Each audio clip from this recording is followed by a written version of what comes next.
le journal.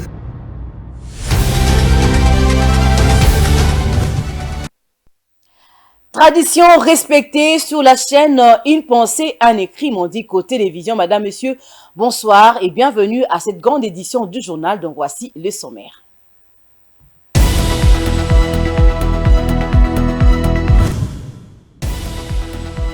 Porté par Patrick Mouyaya, l'Assemblée nationale a adopté les projets de loi fixant les modalités de l'exercice de la liberté de la presse, la liberté d'information et des missions, une loi qui rentre dans le troisième pilier du programme quinquennal du président de la République pour consolider la démocratie. Le commandant de la force terrestre de l'UPDF, armée ougandaise, le lieutenant-général Kaanja Muhanga, est arrivé le mardi 4 avril 2023 à Beni, au Nord Kivu. Il va participer à la réunion d'évaluation des opérations conjointes FARDC-UPDF en présence du chef d'état-major des FARDC. Le fleur naturel s'évande encore bien à Kinshasa malgré la présence de gerbes de fleurs artificielles dans plusieurs supermarchés et boutiques de la capitale. Qu'en est-il de l'horticulture en RDC? Notre rédaction a approché Jean Mangalibi, horticulteur de formation, qui explique la culture, l'utilité et la vente de fleurs.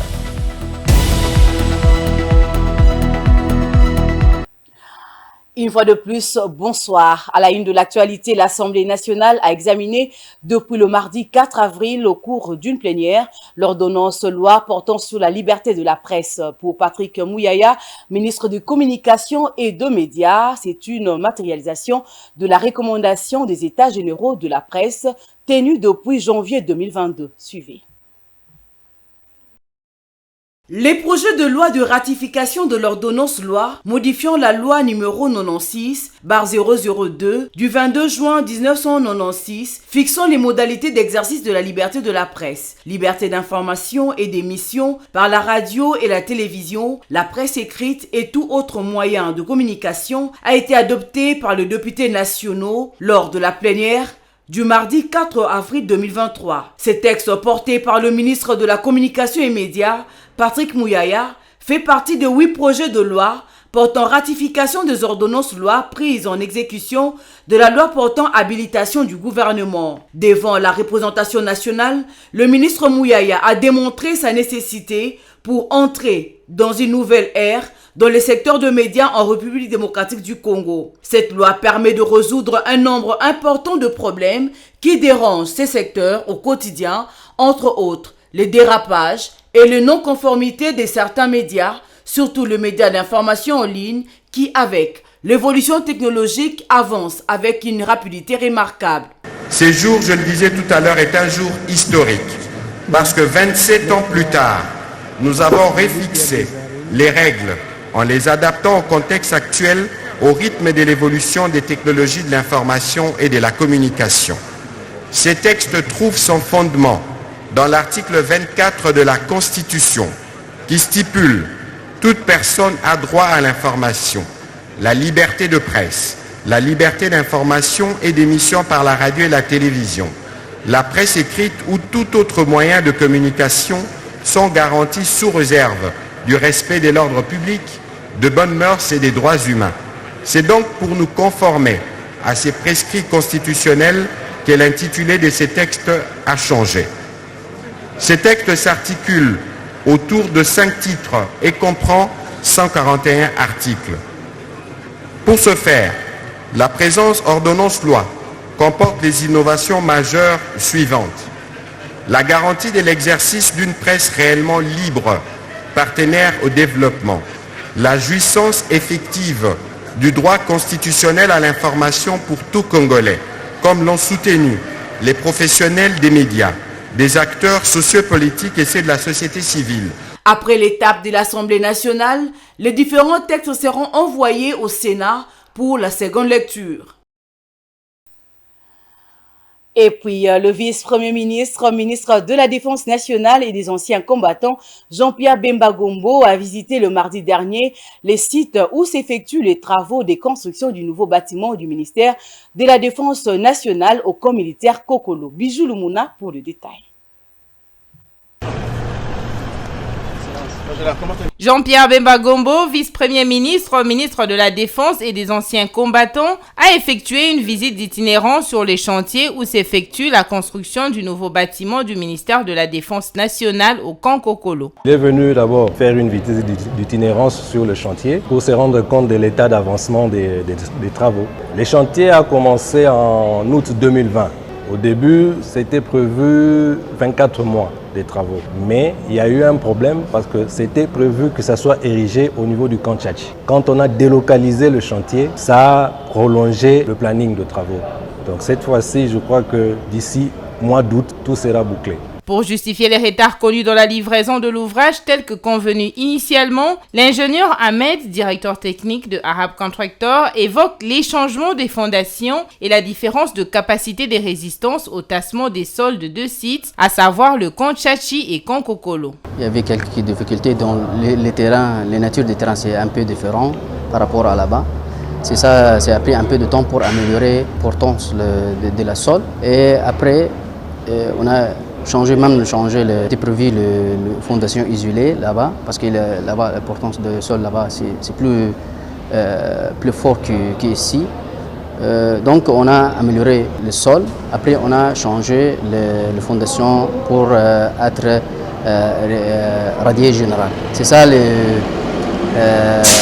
difficultés essentielles pour déplacer le lieu de projet. Rappelons que le contrat portant sur les travaux de construction de cet immeuble a été signé avec l'entreprise Arab Contractor depuis le 19 février 2020. Ces travaux de construction, évalués à plus de 5,3 millions de dollars, sont financés par le Fonds européen de développement en sigle FED, en collaboration avec le ministère congolais des Finances, dans le cadre du programme d'appui à la réforme du secteur de la sécurité dans son volet de défense.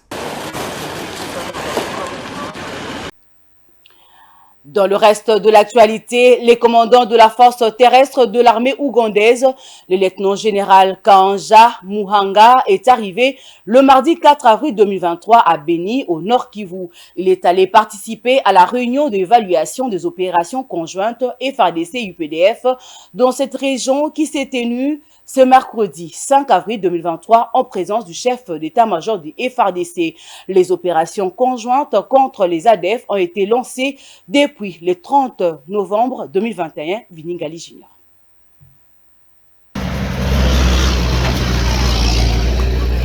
Le général Kanja Muhanga, commandant de la force terrestre de l'armée ougandaise, est arrivé le mardi à Beni, dans le Nord Kivu. Il effectue une mission de travail en marge de laquelle il va participer à la réunion d'évaluation des opérations conjointes entre le FARDC et l'UPDF, armée ougandaise. À cette réunion, le gouverneur militaire du Nord Kivu, le lieutenant-colonel Constant Ndima, sera associé. Lui aussi est arrivé à Beni ce même mardi dans l'après-midi. Une autre réunion d'évaluation de ces opérations conjointes s'est tenue le lundi à Kinshasa autour du chef d'état-major du FARDC, le lieutenant-général Christian Chiwewe, et de son homologue ougandais, le général Wilson Mbasu Masudi. Après cette réunion, ils ont été reçus par le vice-premier ministre, ministre de la Défense nationale et ancien combattant Jean-Pierre Bemba Gombo. Le FARDC et l'UPDF traquent ensemble les terroristes de l'ADF actifs dans la province de l'Ituri ainsi que dans la région de Beni, dans le Nord Kivu.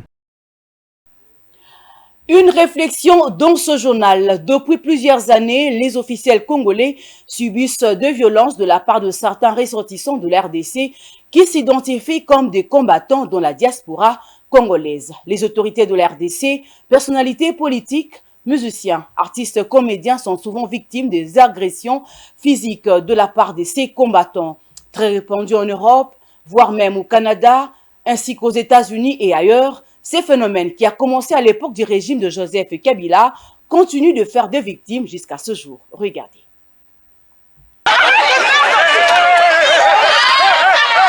La liste des officiels congolais victimes des actes de violence des combattants de la diaspora congolaise ne fait qu'augmenter. Parmi les victimes les plus connues, on peut citer Léon Kengoa Dondo, agressé à la gare du Nord à Paris en 2012, à l'époque où il était président du Sénat. Léonard Chiokitundu, agressé à Londres en 2006 alors qu'il était encore directeur du cabinet de Joseph Kabila. Pour le musicien, Werason, Kofi Olomide, Fally Ipupa, Ferregola, Iriti Watanabe et tant d'autres ont vu leur concert annulé pour menaces ou troubles à l'ordre public causés par ces combattants. La goutte qui a fait déborder la vase, c'est l'agression du président du CESAC, Christian Bossembe, les week-ends derniers. En visite dans l'espace Schengen, le président du Conseil supérieur de l'audiovisuel et de la communication, Christian Bossembe, a été violemment agressé à Paris par des combattants congolais. On lui reproche sa proximité avec le pouvoir Tshisekedi. Activiste des droits de l'homme, Maître Georges Kapiamba, président de l'Association congolaise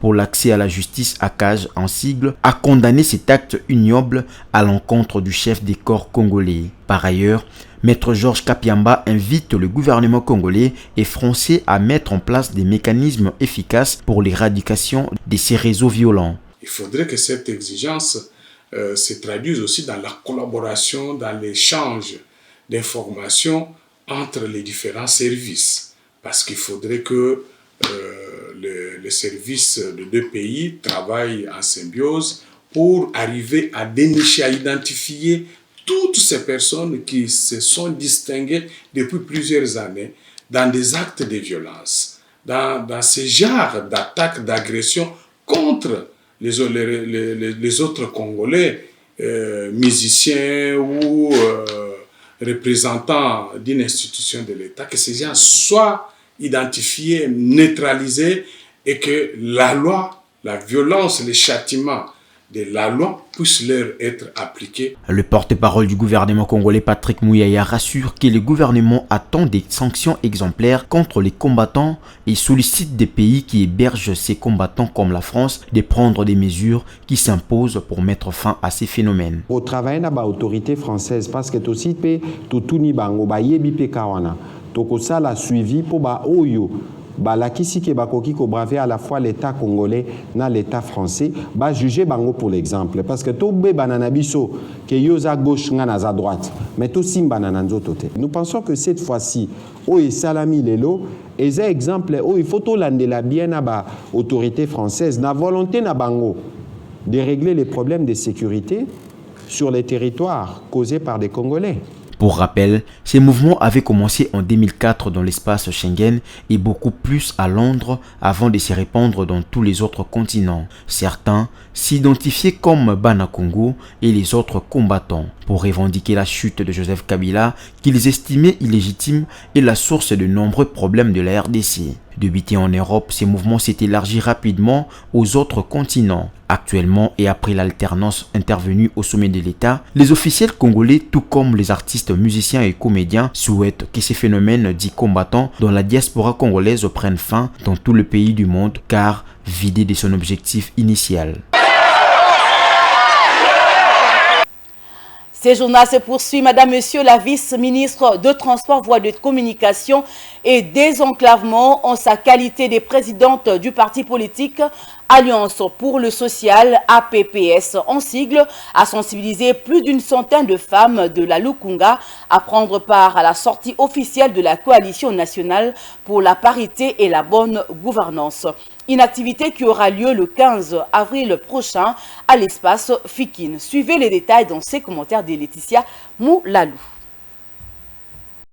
En annonce de la sortie officielle de la Coalition nationale pour la parité à la bonne gouvernance qui aura lieu le samedi 15 avril prochain à la Fikine, Séraphine Kiloubou, vice-ministre des Transports, Voies de Communication et Désenclavement et autorité morale de l'Alliance populaire pour le social APPS en sigle, s'est rendue dans la fédération de l'APPS Lukunga pour sensibiliser en très grand nombre les femmes à prendre part à ce grand événement qui marque l'instauration du leadership féminin en République démocratique du Congo. Président de la République Ça m'étonne d'entendre dire que dans le remaniement Sama 2, le chef de l'État n'a pensé de nommer quelqu'un du Congo. C'est une fausse et injuste accusation. Raison pour laquelle je suis venu m'entretenir avec vous, mes sœurs du Congo. Je rappelle que nous avons un seul rendez-vous le 15 avril à la Fikine. Donc, venez en masse, ne manquez pas. Rappelons qu'au cours de cet événement, la présidente nationale du parti politique Alliance populaire pour le social a offert à chacune de ces femmes un pagne et leur a exhorté à une nouvelle prise de conscience sur l'autonomisation avec un objectif, celui de prendre en charge leurs familles respectives. Revenons sur les activités du mois de mars. Les femmes de la Fondation Albert Ntumba ont clôturé le mois de la femme avec les présidents nationaux et initiateurs de la Fondation qui porte son nom.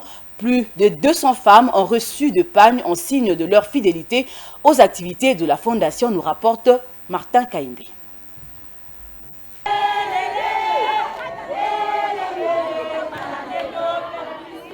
La Fondation Albert Ntumba a clôturé le mois de la femme avec les mamans de Kimbwala. Nous sommes dans la commune de Mongafula. C'est une manifestation haute en couleur que la base de la Fondation Albert Ntumba a réservée au président national et initiateur de cette structure qui s'occupe d'entraide et de l'assainissement de nos milliers de vies. À son arrivée, l'initiateur et président de la fondation qui porte son nom, Albert Ntumba, a été accueilli avec joie par la base de femmes du quartier Kimbwala. Juste après, la présidente des femmes à la fondation a dans son speech rappelé les missions assignées à cette structure. Prenant la parole à son tour, le président Albert Ntumba a eu des mots justes pour circonscrire l'événement.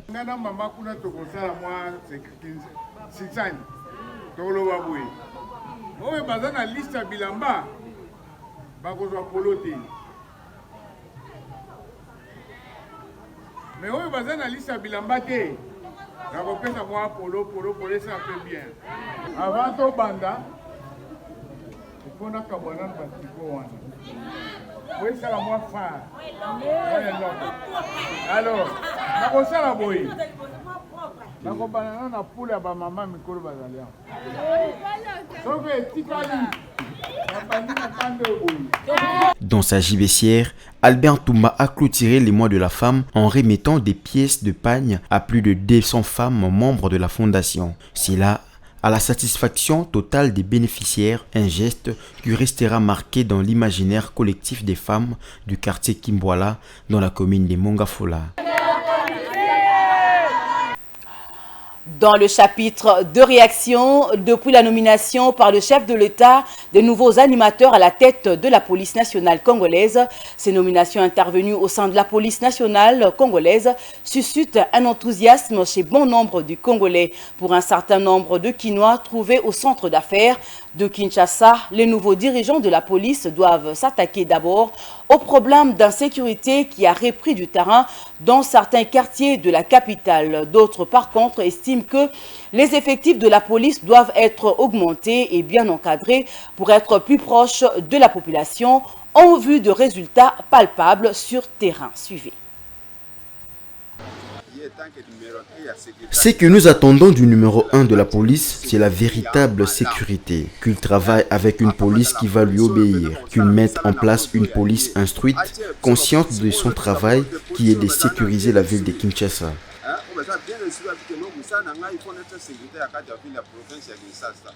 Selon ma cotation, en voyant la montée de l'insécurité, j'ai comme l'impression que les Kuluna ont subordonné la police. Vu qu'il y a une nouvelle équipe dirigeante au sein de la police, les effectifs doivent suivre. Qu'ils prennent une décision ferme pour le phénomène Kuluna. Les Kuluna ne font que voler nos mamans. On ne connaissait pas ces phénomènes à l'époque du maréchal Mobutu. La force reste à la loi, nul n'est au-dessus de la loi.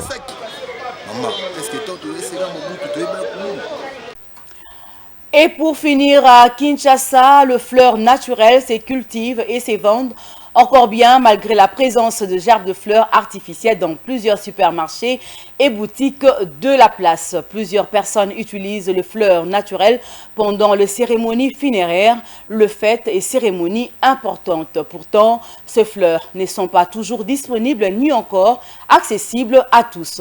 Mais dans la vie de Kinshasa, certaines personnes s'adonnent à cultiver et vendre les fleurs naturelles, une activité qui fait vivre ceux qui s'y intéressent. Nos reporters ont approché un horticulteur de formation pour en savoir plus.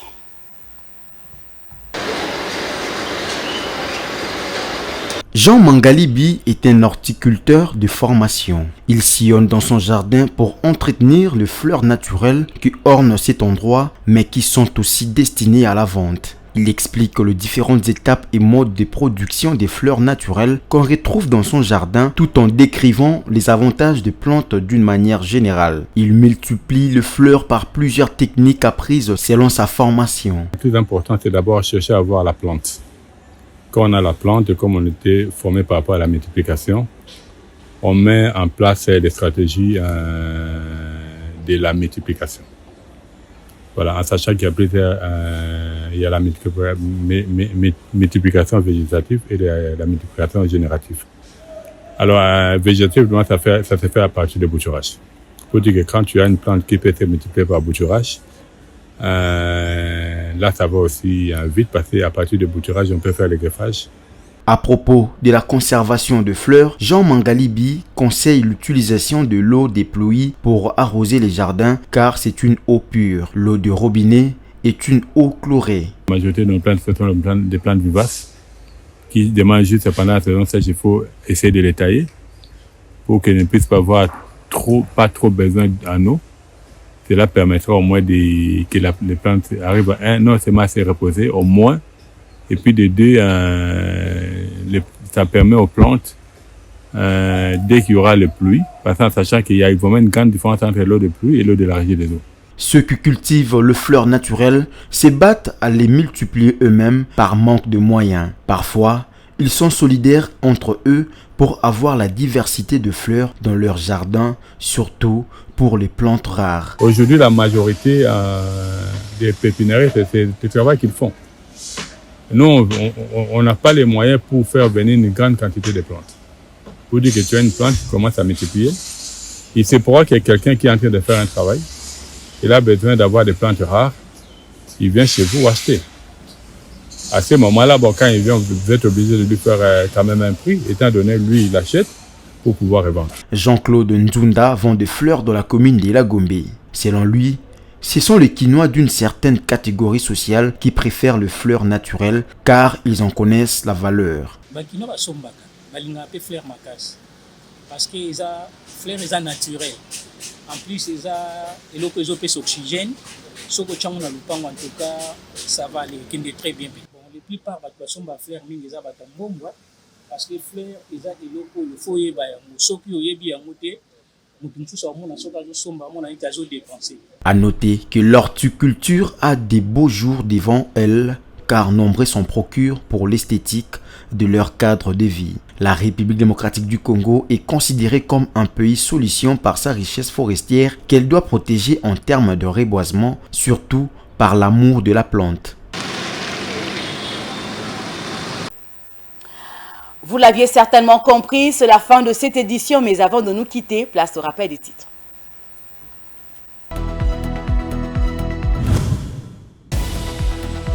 Porté par Patrick Mouyaya, l'Assemblée nationale a adopté les projets de loi fixant les modalités de l'exercice de la liberté de la presse, la liberté d'information et d'émission, une loi qui rentre dans le troisième pilier du programme quinquennal du président de la République pour consolider la démocratie. Le commandant de la force terrestre de l'UPDF, armée ougandaise, le lieutenant-général Kayanja Muhanga, est arrivé le mardi 4 avril 2023 à Beni, au Nord Kivu. Il va participer à la réunion d'évaluation des opérations conjointes FARDC-UPDF en présence du chef d'état-major des FARDC. Le fleur naturel se vend encore bien à Kinshasa malgré la présence de gerbes de fleurs artificielles dans plusieurs supermarchés et boutiques de la capitale. Qu'en est-il de l'horticulture en RDC? Notre rédaction a approché Jean Mangalibi, horticulteur de formation qui explique la culture, l'utilité et la vente de fleurs. Madame, Messieurs, c'était le journal de la rédaction. Merci de l'avoir suivi. Le prochain rendez-vous est fixé pour demain. D'ici là, bonne suite de programme sur Mondico Télévision.